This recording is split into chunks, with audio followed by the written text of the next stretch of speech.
BTV news के प्रस्तुत करता है Patel plywood door and hardware, Harimangalam lawn के सामने, Gondia road, Balaghat.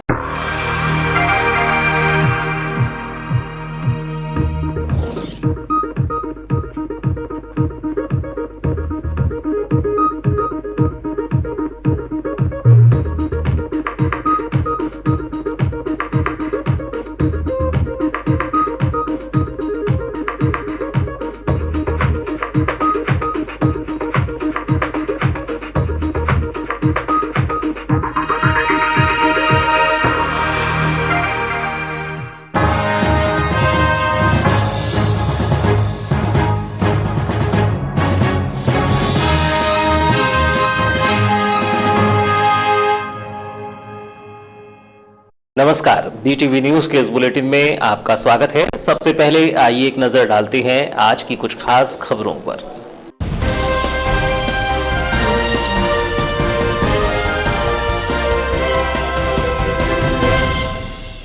Corona curfew का पालन कराने सड़क पर प्रशासन, उल्लंघन करने वालों पर की गई कार्यवाही, बेवजह घूमने वालों को बनाया मुर्गा, जब्त किया गया पोहा जलेबी, मरीजों के परिजनों को बांटा, नदी घाट पर नहाने वालों पर चला पुलिस का डंडा। विधायक हीना कावरे ने दी 24 लाख की राशि, लांजी कोविड सेंटर में होंगे समुचित स्वास्थ्य प्रबंध, उपकरण, ऑक्सीजन इंजेक्शन एवं दवाई होंगी उपलब्ध। ब्लॉक कांग्रेस अध्यक्ष ने जताया विधायक का आभार। लगातार हो रही कोरोना संक्रमितों की मौतें, प्रतिदिन मोक्षधाम में शवों का हो रहा अंतिम संस्कार। गुरुवार को लगभग 6 कोरोना मरीजों की हुई मौत, कोरोना को लेकर जबरदस्त दहशत।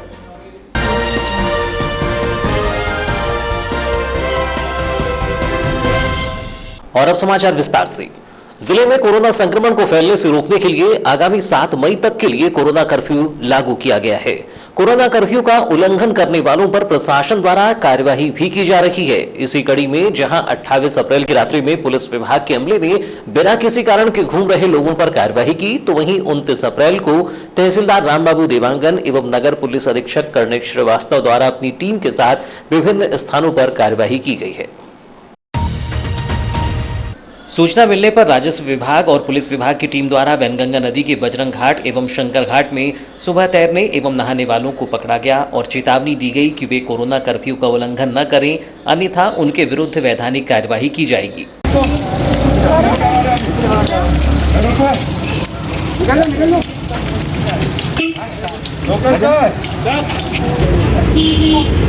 लाड़ में आ जाता क्या? अभी जानता नहीं क्या? गाड़ी इसकी भी रख लो।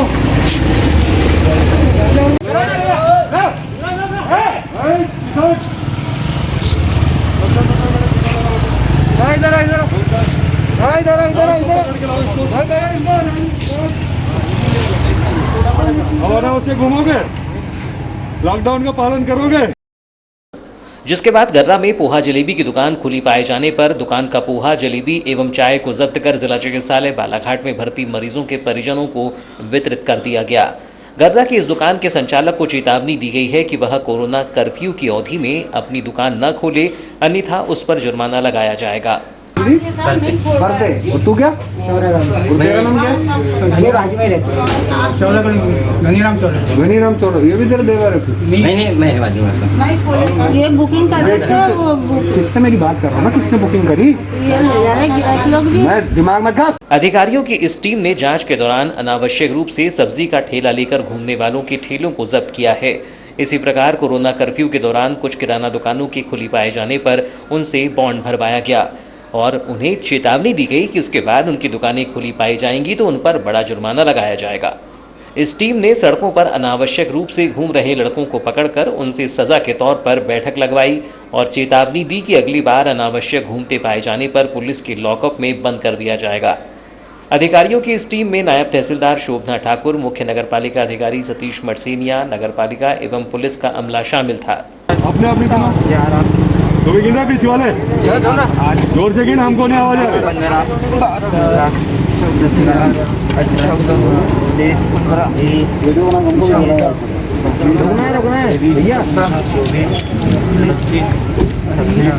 मानेसर सब में चालान हो रहा ना। बता दें कि जिले में 7 मई तक कोरोना कर्फ्यू बढ़ाया गया, लेकिन लगातार देखने में आ रहा था कि जिले में कोरोना कर्फ्यू का पालन अधिकांश लोग नहीं कर रहे थे। वहीं कुछ सोशल मीडिया ग्रुपों में बजरंग घाट सहित वैनगंगा नदी के तटों पर स्नान करने वालों का जिक्र बीते दिनों से काफ़ी चल रहा था, जिसको जिला प्रशासन ने संज्ञान में लिया, जिसके तहत 29 अप्रैल की प्रातः कार्यवाही की गई। कहाँ रहते हो? आप लोगों को पता नहीं कि ये सब बंद है, प्रतिबंधित है? पुलिस प्रशासन इतने दिन से चिल्ला के गले फाड़ के चिल्ला के बता रहा है कि लॉकडाउन है, ये है, वो है, इन चीज़ों का प्रतिबंध है, तो क्यों करते हो फिर ये? वहीं 29 अप्रैल को राजस्व, पुलिस और नगरपालिका के अमले ने नगर के इतवारी बाजार सहित पूरे शहर में भ्रमण करते हुए तय समय से अधिक देर तक दुकान खोलकर व्यवसाय कर रहे व्यवसायियों पर भी कार्यवाही की, जिसके चलते दिन भर हड़कंप का माहौल दिखाई दिया। डेली समझा रहे बंद किया आप देखोगे 11:30 बिल्कुल आएंगे तो नहीं सर, परसों भी समझा माफी मांग घर में ज्यादा नाटक मत फल दीजिए, सब नहीं कर रहे, ठीक है? आज के दिन सर अभी रखो तो मैं बाउंड भरेंगे थोड़ा ना सर जी, क्या 100-500 रुपए के मास्क ले जाके सर जी क्या अभी बाउंड भरो ना, लड़के बाहर बैठे रहते हैं, मैंने पहले भी तुमको समझाया है।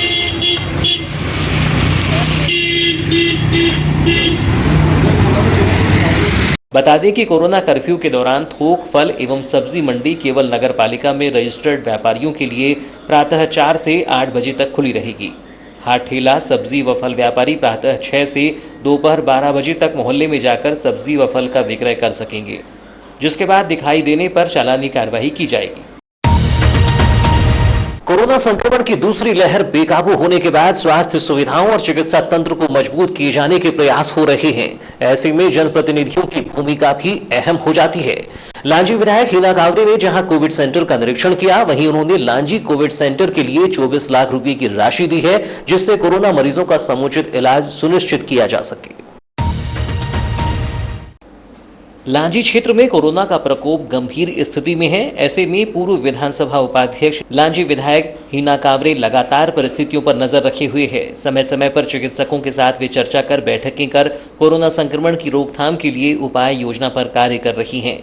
बीते दिनों उन्होंने लांजी कोविड सेंटर का निरीक्षण किया। यहां उन्होंने कोविड मरीजों से चर्चा की और चिकित्सा तंत्र की कमियों को भी जाना, जिसमें उन्होंने अपनी ओर से लांजी कोविड सेंटर के लिए 24 लाख रुपये की राशि दिए जाने के लिए कलेक्टर से पत्राचार किया है। इस राशि का उपयोग बेड की उपलब्धता, ऑक्सीजन सिलेंडर, इंजेक्शन एवं दवाइयों को लेकर किया जाएगा। सुश्री हिना कावरे ने लांजी बीएमओ के साथ विस्तृत चर्चा कर कोविड सेंटर में समुचित प्रबंध किए जाने के निर्देश दिए हैं। उन्होंने कहा कि जनता की सुरक्षा और स्वास्थ्य सुविधाएं मुहैया कराना हमारा नैतिक कर्तव्य है और मैं कर्तव्य पूर्ति के लिए तत्पर रहूंगी। देखा जाए तो कोरोना संक्रमण की भयावह स्थिति के बीच अब गांवों में भी कोविड मरीजों की संख्या तेजी से बढ़ी है, जबकि लांजी विधायक हिना कावरे इस परिस्थिति पर लगातार स्वास्थ्य अमले के संपर्क में बनी हुई हैं और उनका मानना है कि आज ऐसे हालात हैं कि बालाघाट जिला अस्पताल तक मरीजों को लेकर जाने में कठिनाइयां सामने आ रही हैं, जबकि गरीब वर्ग बालाघाट के शासकीय एवं निजी अस्पतालों में पहुंचकर आर्थिक खर्च उठाने में सक्षम नहीं है, जबकि मरीजों की संख्या बढ़ने के साथ ही जिला अस्पताल पर भी अतिरिक्त मरीजों का बोझ आ रहा है। ऐसे में लांजी कोविड सेंटर को स्वास्थ्य सुविधाओं से परिपूर्ण बनाने के लिए लांजी विधायक हिना कावरे के प्रयास सराहनीय हैं। लांजी ब्लॉक कांग्रेस अध्यक्ष अजय अवसरे ने विधायक हिना कावरे के इस प्रयास की प्रशंसा करते हुए कहा कि उन्होंने लांजी के कोविड वार्ड का दौरा कर मरीजों से चर्चा की थी और उनकी समस्याओं को जाना, जिसमें उन्हें लांजी में स्वास्थ्य सुविधाओं के लिए काफ़ी कुछ करने की ज़रूरत महसूस हुई और यही वजह है कि उन्होंने 24 लाख रुपये की राशि दी है, जिससे उपकरण, ऑक्सीजन सिलेंडर, इंजेक्शन के साथ ही दवाओं की पूर्ति हो सकेगी। उन्होंने हिना कावरे के इस प्रयास की प्रशंसा करते हुए लांजी क्षेत्रवासियों की ओर से उनका धन्यवाद ज्ञापित किया। विधायक सुश्री हिना कावरे द्वारा 24 लाख रुपए की राशि दी गई है, इस पर आपका क्या कहना है? इस पर मेरा ये कहना है कि सुश्री हिना कावरे जी द्वारा 26 तारीख को लांजी कोविड वार्ड सामुदायिक स्वास्थ्य केंद्र का दौरा किया गया था, जिसमें पहली बार देखा गया है कि कोई व्यक्ति जो कि कोविड पेशेंट होता है उसके बाद भी सुश्री हिना कावरे जी डायरेक्ट मरीजों से मिलने कोविड वार्ड गई थी। ये काफ़ी बड़ी बात है। और इतना ही नहीं, जब उन्होंने डायरेक्ट मरीजों से देखा, उनसे रूबरू हुआ, तो जो उन्होंने देखा कि वहाँ क्या तकलीफ है, उन्होंने देखा उपकरणों के लिए और ऑक्सीजन की जो प्रॉब्लम है, ऑक्सीजन को देखते हुए जम्बो सिलेंडर, उपकरण और इंजेक्शन, रेमडेसिविर जो इंजेक्शन है जो काफ़ी परेशानी से मिल रहा है, और भी दवाइयाँ जिनकी मांग आदरणीय पीएमओ द्वारा की गई थी, इन सभी की मांगों की पूर्ति के लिए उन्होंने 24 लाख रुपए की सहायता राशि दी। इसके लिए मैं लांजी क्षेत्र की ओर से और अपनी ओर से और सभी जो हमारे आज दूर दराज से यहाँ लांजी की व्यवस्था को देख कर के जो पूरे ज़िले के मरीज यहाँ आके स्वास्थ्य लाभ ले रहे हैं, उन सभी के हित के लिए जो राशि स्वीकृत की गई है, मैं इसके लिए सुश्री हिना कावरे जी का धन्यवाद देता हूँ। कोरोना की वजह से हालात अब भी भयावह बने हुए हैं। प्रतिदिन कोरोना संक्रमितों की मौत का सिलसिला चल रहा है जो थमने का नाम नहीं ले रहा है। इसी बीच गुरुवार को 6 लोगों की कोरोना से जान चली गई, जिनका मोक्षधाम में अंतिम संस्कार किया गया। हालांकि यह आंकड़े सरकारी आंकड़ों से बिल्कुल मेल नहीं खा रहे हैं। मोक्षधाम में जलती चिताएं बुझ नहीं पा रही हैं। रात और दिन दोनों ही समय अंतिम संस्कार किए जाने की खबरें आ रही हैं। मौतों का आंकड़ा बीते 15 दिनों से कम होने का नाम नहीं ले रहा है। प्रतिदिन लगभग 10 शवों का अंतिम संस्कार किया जा रहा है। हालांकि किसी दिन यह आंकड़ा 15 से ऊपर भी पहुंच जाता है। ऐसे भयावह हालात कोरोना की दहशत पैदा करते हैं। वहीं दूसरी ओर लॉकडाउन के बावजूद भी कोरोना की दूसरी लहर जाने का नाम नहीं ले रही है। मोक्षधाम में प्रतिदिन अंतिम संस्कार करने वाले लोगों ने बताया कि यहां सरकारी अस्पताल में होने वाली मौतों के अलावा निजी चिकित्सालय में हो रही मौतों के शव भी पहुंचते हैं, जिनका शवदाह कोविड नियमों के तहत किया जाता है। कोरोना की इस घातक लहर में अब और कितनी जानी जाएंगी यह कहा नहीं जा सकता, लेकिन लॉकडाउन के बीच कोरोना संक्रमितों की संख्या कम नहीं हो रही है। आए दिन नए कोरोना मरीज सामने आ रहे हैं, जबकि मौतों का आंकड़ा भी 10 के आसपास प्रतिदिन आकर ठहर रहा है। ऐसा कोई दिन नहीं बीतता जब मोक्षधाम में चिताएं न सुलगती हों, जबकि सरकारी आंकड़ों में मौतों का आंकड़ा वास्तविकता से बिल्कुल अलग है।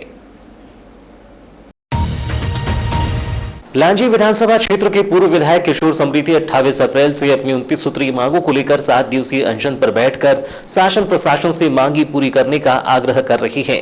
किशोर समृद्धि ने कहा कि अब तक कोविड-19 कोरोना वायरस से जितने भी लोग मृत हुए हैं उन्हें सरकार 50-50 लाख रुपए का मुआवजा प्रदान करे। कोविड का उपचार बिल्कुल मुफ्त होना चाहिए। सारे पैथोलॉजी जांच मुफ्त होना चाहिए। सरकार को सेना की सहायता लेनी चाहिए। सेना के पास बेहतर मेडिकल सुविधाएं हैं। यदि सेना कार्य करती है तो निश्चित रूप से 3 महीने में भारत कोरोना मुक्त हो जाएगा, लेकिन सरकार सिर्फ दिखावा कर रही है। पूर्व विधायक किशोर समृद्धि ने कहा कि जैसे रेलवे है, 4500 से ज्यादा यात्री ट्रेनें हैं, उन सभी ट्रेनों को कोविड अस्पताल बना दिया जाए तो काफी कुछ जनता को राहत हो जाएगी। आज अनेकों देश कोविड फ्री हो चुके हैं। भारत में लोगों को बिना पैसे की वैक्सीन नहीं मिल रही, बिना पैसे की टेस्ट नहीं हो रहे हैं, अस्पतालों में लोगों को लूटा जा रहा है। यह सरकार की जवाबदारी है। जो लोग कोविड पीड़ित हैं उनका निःशुल्क उपचार होना चाहिए। आज रेमडेसिविर इंजेक्शन 35,000 में बिक रहा है। आखिर क्यों? दवाओं की कालाबाजारी करने वालों पर सख्त NSA लगाना चाहिए।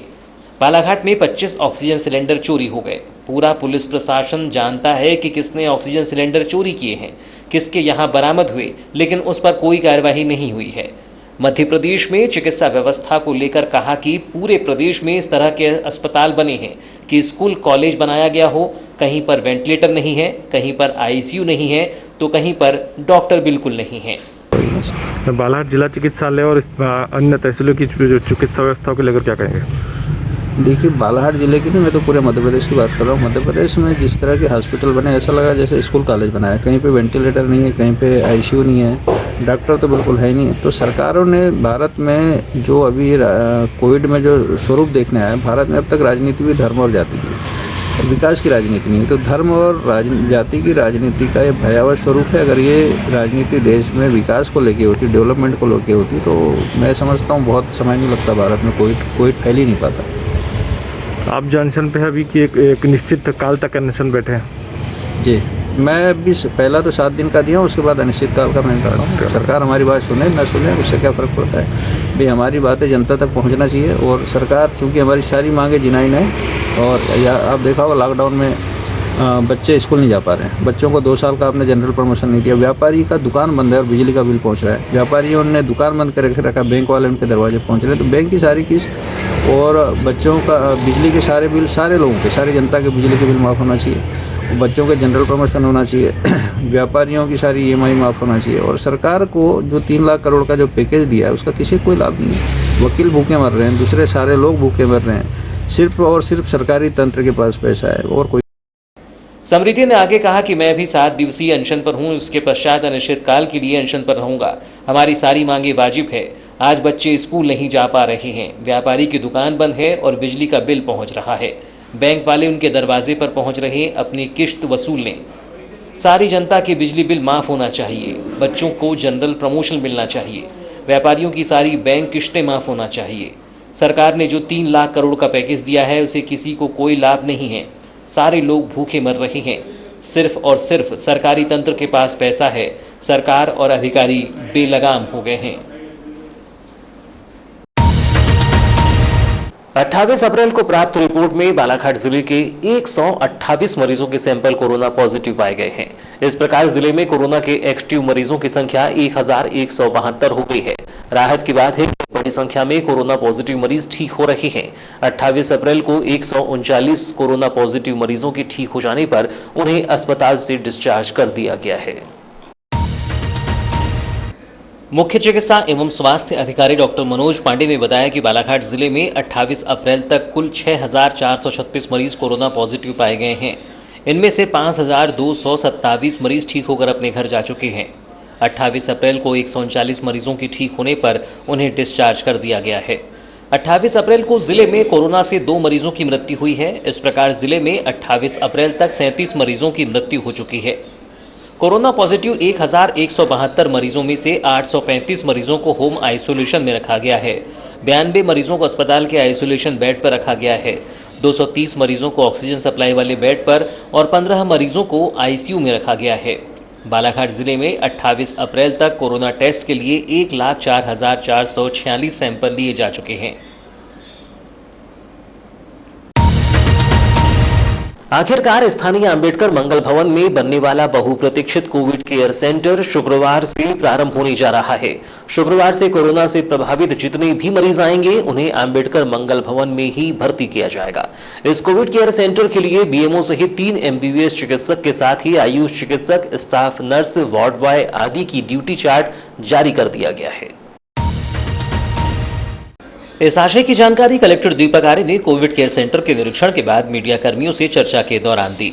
उन्होंने पत्रकारों के सवालों के जवाब देते हुए कहा कि कुछ कारणों से कोविड केयर सेंटर के प्रारंभ होने में देरी हुई है, लेकिन अब शुक्रवार से कोविड केयर सेंटर प्रारंभ हो रहा है।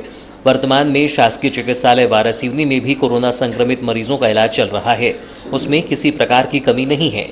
उन्होंने कहा कि जिले में ऑक्सीजन की कहीं भी कमी नहीं जा रही है। उन्होंने बताया कि स्टाफ नर्स व वार्ड बॉय की नियुक्ति कर दी गई है। ऑक्सीजन मशीनें व सिलेंडर भी आ गए हैं। ऑक्सीजन पाइपलाइन भी बिछाई जा चुकी है। शौचालय बनने में कुछ समय लगा, लेकिन वह भी बनकर तैयार है। अब यह कोविड केयर सेंटर सर्व सुविधा युक्त बन गया है, इसलिए इसे प्रारंभ किया जा रहा है। तैयारी सारी पूर्ण हो गई है और ऑक्सीजन लाइन भी लग गया है, सारी फंक्शनल हो गई है, टेस्टिंग भी हो गया है। मुझे लगता है कि ये कल से प्रारंभ हो जाना चाहिए। चिकित्सकों की भर्ती भी कर ली गई है और चिकित्सकों का ड्यूटी ऑर्डर भी इसमें निकाल दिया गया है। सर कितने डॉक्टर कितने स्टाफ लगभग क्या रहेंगे? ये अभी 2 मेडिकल ऑफिसर्स BMO साहब के अलावा, तो कुल मिला के 3 MBBS डॉक्टर और आवश्यकता अनुसार लगभग मुझे लगता है 5 या 6 आयुष डॉक्टर्स होंगे इसमें जो कार्य करेंगे, और नर्सेज, मेडिकल स्टाफ, पैरामेडिक्स और वार्ड बॉय। इस प्रकार से निर्धारित मापदंडों के अनुसार HR की भर्ती यहाँ पे कर दी। उन्होंने लॉकडाउन की अवधि बढ़ाने के मामले में कहा कि वर्तमान में कोरोना संक्रमण का दौर देश, प्रदेश व जिले में बहुत तेजी से बढ़ रहा है, इसलिए लॉकडाउन बेहद आवश्यक है। जनता को भी चाहिए कि वह घर पर ही रहे और शासन व प्रशासन द्वारा बनाए गए नियमों का पालन करे, जिससे कोरोना संक्रमण को रोकने में सहायता मिल सके। नगर में सुबह से खुल रही दुकानों के संबंध में कलेक्टर दीपक आर्य ने कहा कि आप वीडियो बनाकर SDM संदीप सिंह को दें, वह कार्यवाही करेंगे। इस दौरान खनिज विकास निगम अध्यक्ष व विधायक प्रदीप जायसवाल ने पत्रकारों के सवालों के जवाब देते हुए कहा कि इस कोविड केयर सेंटर का संचालन कोरोना रिलीफ फंड, जिला प्रशासन व विधायक निधि के सहयोग से किया जाएगा। अब तक कोरोना रिलीफ फंड से 25 ऑक्सीजन मशीनें वारासिवनी में व 2 मशीनें खैरलांजी में प्रदान की गई हैं और 2-3 दिन में 25 ऑक्सीजन मशीनें और आ जाएंगी। हमारी तैयारी आप देख रहे हैं अभी 13 दुरुस्त था, लेकिन बहुत जवाबदारी वाला भी काम था ये, और सारी व्यवस्थाओं के बिना संभव नहीं था, और बहुत विपरीत परिस्थिति में ये प्रयास सफल हुआ। और ये कल से ये सेंटर चालू हो जाएगा। अभी हमारा 52 बेड है हॉस्पिटल में, आप देख रहे हैं पूरे 52 बेड भरे हुए हैं। उसके अलावा भी हम नीचे तो अब जितने भी पेशेंट आएंगे उनको यहाँ रिफर किया जाएगा। यहाँ पर जो 2 डॉक्टर हमारे आ गए, 2 आयुष डॉक्टर हैं, 2 हमारे एलोपैथी एमबीबीएस डॉक्टर हैं। उसके अलावा जो अभी नर्सों की भर्ती हुई है, कलेक्टर साहब से कहा तो उसमें 5-6 नर्स भी यहाँ पर आ जाएगी। और इसके अलावा जो है जो सपोर्ट में लग रहे हैं, तो नर्सिंग स्टाफ की 6 लड़कियों को हमने अभी रखा है, और 6 वार्ड ऐसे 12 लोग अब देख रहे हैं पूरी ड्रेस पहन के आ गए, और सारी ऑक्सीजन मशीनें की पूरी तैयारी हो गई है। बस हमारे पास जो ऑक्सीजन की मशीनें हैं वो पर आने में थोड़ा विलम्ब जरूर हुआ, लेकिन वो पूरी संभावना कल आ जाएगी। किन किन का सहयोग मिला जायसवाल जी इस कोविड सेंटर को प्रारंभ करने में नगर के समाज सेवियों का? देखिए, हमारे जो राइस मिलर हमारे जितने हैं उनके हमारे अध्यक्ष जी गंभीर संचिति जी हैं, संधु जी है, जुगल खंडेलवाल जी, ऐसे सभी लोग हैं। गगन सोमानी जी अध्यक्ष हैं, और इसके अलावा हमारे जो समाज सेवी हैं जिन्होंने कई बढ़ चढ़ कर इसमें हिस्सा लिया। जो कोरोना रिलीफ फंड हमने बनाया है, पिछले बार भी हमने बनाया था, उससे बहुत लोगों को राहत हुई, और इस बार भी हमने जो रिलीफ फंड बनाया उसमें लगभग 30 लाख रुपये अब तक आ गए, जिससे हमने 25 मशीन हॉस्पिटल में दी है, 2 मशीन खंडानी में हमने भेजा है, और कल या परसों कल रात तक 25 मशीनें और आ रही है। और इसके अलावा जो भी आवश्यकता पड़ेगी हम मरीजों को, चाहे दवाई की बात करें, चाहे भोजन की बात करें, ये सारी व्यवस्थाओं को हमने यहाँ पर रखा है। और अभी माननीय कलेक्टर साहब सब लोग आए, तो जो शासन के बजट में है उस बजट के माध्यम से भी यहाँ पर व्यवस्था की जाएगी। तो कुल मिला के ये रहेगा कि प्रशासन और कोरोना रिलीफ फंड दोनों के माध्यम से ये जो सेंटर चलेगा। भैया, एक चीज़ की जरूरत पड़ती है सिटी स्कैन के लिए, तो क्या ये सुविधा अपन यहाँ उपलब्ध करा सकते हैं, कोई तरीका उसके लिए? देखिए, सिटी स्कैन यहाँ इसलिए दिक्कत जा रही है कि सिटी स्कैन कराना उसके लिए अलग से एक डॉक्टर की व्यवस्था करना पड़ता है, एक रेडियोग्राफर डॉक्टर की ज़रूरत पड़ती है, तो वो संभव नहीं हो पा रहा। लेकिन फिर भी हमने ये प्रयास किया सबके सहयोग से। भी जो सलाह ये है कि एक एम्बुलेंस जो नागपुर किसी हार्ट अटैक आ जाए, कुछ आ जाए और उसको नागपुर शिफ्ट करना है, तो एक सर्व सुविधा की एम्बुलेंस हम वाराणसी विधायक निधि से दे रहे हैं, और एक एम्बुलेंस हम खल्लानी ब्लॉक में दे रहे हैं। इसके अलावा जो ऑक्सीजन मशीन अब आएगी जो, उसको भी हम विधायक निधि के माध्यम से कर देंगे, दवाइयाँ भी कर देंगे। तो इस प्रकार से प्रशासन और विधायक निधि और जिला रिलीफ फंड तीनों के माध्यम से हम इस शासन को अब चलाने का हमारा प्रयास है। भैया, एक सेंटर अपना विधायक जायसवाल ने कहा कि उनके द्वारा 80 लाख रुपये विधायक निधि से दिए गए हैं, जिससे सर्व सुविधायुक्त 2 एम्बुलेंस बुलवाई जाएंगी, जिसमें से एक एम्बुलेंस वारासिवनी और दूसरी एम्बुलेंस खैरलांजी चिकित्सालय को दी जाएगी। उन्होंने कहा कि सीटी स्कैन मशीन लाना संभव नहीं है, उसके लिए एक चिकित्सक की आवश्यकता पड़ती है, जो हमारे यहाँ पर नहीं है। इस अवसर पर समाजसेवी Sanjay Singh Kachhwaha, SDM Sandeep Singh, BMO doctor Ravindra Tathod, CMO Radheshyam Chaudhary सहित प्रशासनिक अमला, राइस मिलर्स, जनप्रतिनिधिगण व नागरिकगण उपस्थित थे। तो ये थी अब तक की खबरें। नई खबरों के साथ एक बार फिर हम हाजिर होंगे, तब तक के लिए दीजिए इजाजत। नमस्कार।